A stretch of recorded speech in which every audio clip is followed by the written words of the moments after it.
Izay no mahakasika ny fahaizana koa ny badiantsika makany amin'ny pejiny toekarena indray mahakasika ny roiroy izay misy eo anivon'ny GEM sy ny fanjakana momba ny fisian'ny ACD mirahina tanteraka ny GEM fa tsy iverindalana amin'ny fanapahan-kevitra izay niraisin'izy ireo fanamariana izay nataony mpikambana teo amin'ny GEM misy ihany koa ny fifampiresahana ambadika hoy ity farany kanefa dia tsy ova amin'ny fanapahan-kevitra izy ireo dia ny anafoanana ny fifampiresahana amin'ny fanjakana raha toa ka tsy foana izay ACD izay.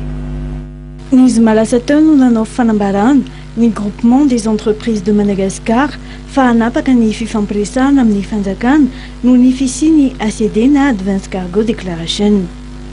Entitra ny fanapahan-kevitra izay noraisin'izy ireo ary sy fiantraikany lehibe amin'ny lafiny ara-toekarena.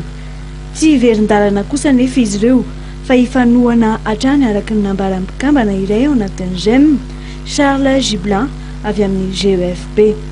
Raha tsy ahivina kosa dia nanambara ny minisitry ny vola omaly fa iroso amin'ny fifampiresahana entina andaminana ny toe-draharaha. Nanamafy kosa nefa ny tompon'andraikitra voalohany ao amin'ny GEFP fa misy ny fifampiresahana any ambadika fa mitazona ny fanapahan-kevitra izay nilazainy kosa izy ireo dia ny ampiatoana ny fifampiresahana amin'ny fanjakana.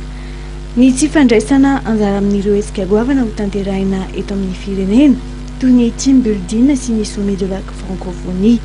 Manana anjara mahefy eo amin'ny fampitomboana ny arikare malagasy ireo mpandraraha ireo. Eo ny fanjakana izay milaza fa hisy ny fifanantonana.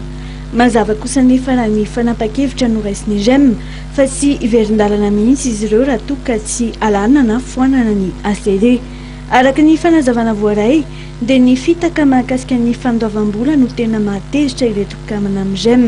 Tsara ny hoe fanatsarana eny anivon'ny haban-tseranana fa tsy ny fanarahana kosa hoy ireo GEM ny hoe izy ireo no mandray an-tanana ny fandoavana ny ACD fa kosa ny armateur.